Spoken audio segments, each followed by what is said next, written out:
नका अंकिता, आणि अशामध्ये आता माध्यमांसोबत काय संवाद साधतात हे देखील पाहणं तेवढंच महत्त्वाचं असणार आहे। जंतर मंतर ही जागा तुम्ही सोडू नका, आणि इतकंच नाही तर वेळ पडली तर मी देखील दिल्लीमध्ये येईल, तुमच्यासोबत या आंदोलनामध्ये सामील होईल, आणि तुमच्या आंदोलनामध्ये सामील झाल्यानंतर तुमच्या सोबत मी आणि माझी सगळी टीम या ठिकाणी येईल, असं देखील मी या ठिकाणी आता वक्तव्य केलेलं आहे। खरं तर मोठं आव्हान केलेलं आहे की काही झालं तरी ही जागा सोडू नका, अशा पद्धतीने या ठिकाणी सांगितलेलं आहे। मनोज दादा यांच्यासोबत संवाद साधणार आहोत, नेमकं ते काय बोलतात हे देखील पाहणं महत्त्वाचं असणार आहे। त्यांच्यासोबत त्यांचे विश्वासू देखील सोबत आलेले आहेत। मनोज दादा, तुम्ही आलेले आहात, तुमची दिपक्यांसोबत भेट झालेली आहे,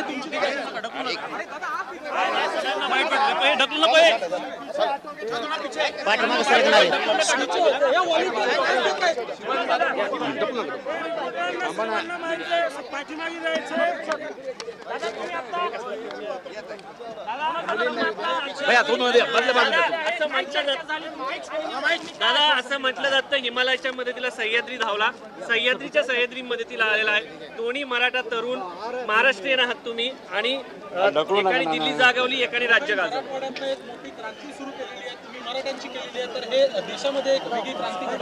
हे बघा, आपण यांच्यात विद्यार्थी म्हणून बघूयात, याच्यात ना आपण मराठा म्हणून बघूयात ना ओबीसी म्हणून बघूयात।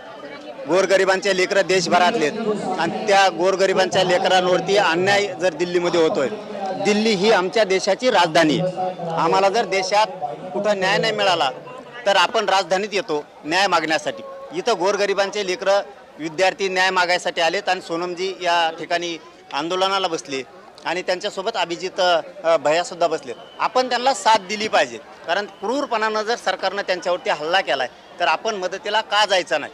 आम्ही ताकदी नाहीत, काय असतं बरं का, आपणच निवडून दिलेल्या लोकांना जर माज आला, निवडून दिलेल्या लोकांना जर त्याची जाणीव राहिली नाही तर त्याला जाणीव करून द्यायला लागती। तू आमच्या जीवावरती येत, तुला आम्ही पाडू शकतो, गावागावात हिंदू सुद्धा देऊ शकणार नाही। इथून पुढच्या काळात जर हल्ला झाला तर राज्याचं देशभरात भाजपाच्या मंत्र्यालाच फिरता येणार नाहीये, इतकी भयानक परिस्थिती होऊ शकते। जहांगीर साहब, हिंदी में आप किस सांगा की काय चर्चा झाली तुमच्या दोघांमध्ये, चर्चा काय झाली? मी आंदोलनाच्या संदर्भात सगळं जाणून घेतलं, सोनमजींची काळजी घ्या म्हणूनही सांगितलं। विद्यार्थ्यांनी शांत राहावं, याच ठिकाणावर शांत बसावं, आपण संसदेकडे जाऊ नये, कारण आंदोलन मोडण्याचा प्रयत्न करत असतात। आज ह्या लेकरांची, या पोरांची, इथं पोरं बसले त्यांची तळमळ आहे, आणि आपल्या एखाद्या निर्णयामुळं त्यांची तळमळ मोडू नये। शांततेत जर राहिलो तर न्याय मिळतो। आम्ही शांततेचं आंदोलन महाराष्ट्रात केलं, आम्हाला माहीत होतं शांततेच्या आंदोलनात किती ताकद आहे। जहांगीर साहब, हिंदी में थोड़ा सा क्या समर्थन कैसे आप हिंदी में पूछे, वो मराठी में बोलिए।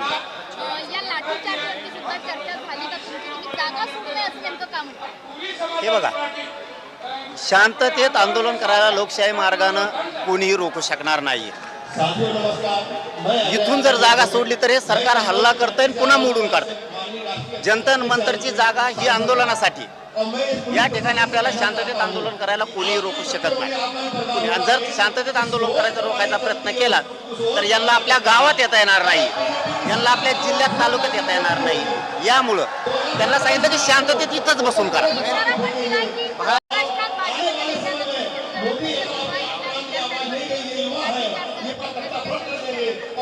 काय झालं?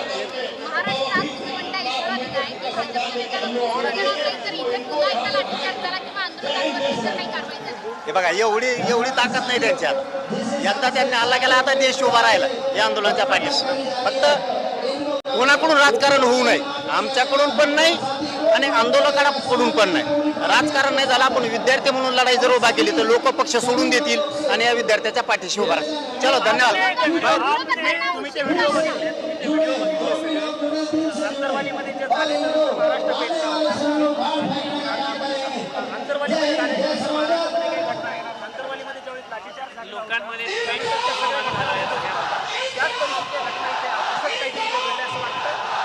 काय झालंय, सरकारला निवडून दिलं आपण गोरगरिबांनी, आणि त्याच गोरगरिबांच्या लेकरांचे मुर्दे पाडायचं काम सरकार करायला लागलं। त्यावेळेस जनतेनं सावध व्हायचं असतं।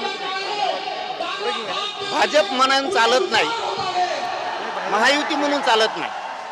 तुम्ही मतदान बीजेपीला करणार, महायुतीला करणार, परंतु तुमच्याच लेकरा बाळाचं वाटोळ होतोय. भाजपमधल्या लोकांनी सुद्धा समजून घेतलं पाहिजे.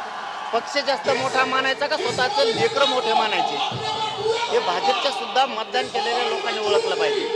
सत्तेच्या वेळेस, राजकारणाच्या वेळेस तुम्ही अवश्य त्यांच्या बाजूने राहा, पण ज्या दिवशी तुमच्या लेकरावरती हे सरकार हल्ला करतंय त्यावेळेस पक्ष बघू नका, तर लेकरं बघा. हे खूप महत्वाचं आहे देशासाठी. राजीनामा नाही झाला तर तुम्ही दिल्लीच्या जंतर मंतरवरती याल इथं बसण्यासाठी. आमच्या आंदोलनाची पद्धत वेगळी, त्यांची वेगळी. ते सांगतील त्या पद्धतीनं आंदोलन करावं लागत असतं. ते ज्या ज्या वेळेस हाक देतील त्या त्यावेळेस आम्ही येऊ, असं त्यांना आम्ही शब्द दिला. पण एक प्रश्न असा आहे की हे आंदोलन अधिक सर्व समावेशक झालं पाहिजे असं वाटतं का? म्हणजे छत्रपती शिवाजी महाराजांचा फोटो पण व्यासपीठावर मंचावर असला पाहिजे, म्हणजे सर्व समावेशकतेकडे गेलं पाहिजे आंदोलन. मी या आंदोलनाकडे विद्यार्थी म्हणून आलोय. ज्याची त्याची भूमिका असते, आपण कोणाला भूमिका सांगू नये, हे करा. मी स्वाभिमानी आहे, कट्टर आहे. मी माझ्या पद्धतीनं लढत राहणार आहे. पण मी आज इथं विद्यार्थी म्हणून आलोय. फोटो लावणं न लावणं हा ज्याचा सुद्धा देऊ शकत नाही. भविष्यामध्ये जर असं आंदोलन झालं पुन्हा तर तुम्ही त्या आंदोलनामध्ये सहभागी होणार का? त्यांनी जर हाक मारली शांततेच्या आंदोलनात तर मी येणार. अपने स्टाइल में दिल्ली आने वाले हैं, दिल्ली में आंदोलन करेंगे, धमकी दे दी है सरकार को आपने. आणि सरकारने फार मोडूनच काढलेत लोक, त्याचं काय. मी आता नुसती धमकीच दिली, फक्त तुम्हाला महाराष्ट्रात आणि देशात फिरून द्या धमकीच दिली. पण दिली कधी? तुम्ही हाणल्यावर. आता तुम्हाला जर एखाद्याने चापट लावली, तुम्ही गप बसता बूम फेकून आणता नट्ट करूयात त्याचे.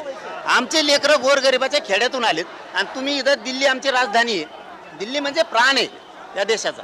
इथं तुम्ही आमच्या लोकांना जीव घालायचं सोडून दांड्याने मारायला लागला. तुम्हाला कशी सुट्टी देणार राव? निवडून देणारे आमचे मायबाप आहेत तिकडं देशात, आणि ज्या मायबापांनी निवडून दिलं त्यांच्याच पोरांना पोरींना तुम्ही इथं मारायला लागलात. शांत बसणार कसे? क्षत्रिय मराठी आहेत आम्ही, शांत नाही बसू शकत. अरे सॉरी, हिंदी शिकलो का पहिली बाईट तुम्हाला. तर बघू शकतो मनोज जरांगे पाटील या ठिकाणी आले होते. त्यांनी दिपकेंसोबत भेट घेतलेली आहे आणि इतकंच नाही तर संवाद देखील साधलेला आहे. आणि अशामध्येच समजा पाहायला गेलं तर या भेटीनंतर आता नेमकं दिपकेंना देखील एक मोठं या ठिकाणी या ठिकाणी एक मोठी मदत ही महाराष्ट्रामध्ये त्यांना मिळू शकते. वेळ आली तर मग आम्ही पण या ठिकाणी येऊ, आंदोलनामध्ये सहभागी होऊ, अशा पद्धतीने या ठिकाणी ते बोललेले आहेत. समजा पाहायला गेलं तर मग जरांगे या ठिकाणी आलेले आहेत, पण यानंतर आता आंदोलकांसोबत देखील ते आता भेट घेणार आहेत, त्यांच्यासोबत देखील बोलणार आहेत. ते आता आंदोलक ज्या ठिकाणी बसलेले आहेत त्या ठिकाणी आता निघालेले आहेत. अर्थातच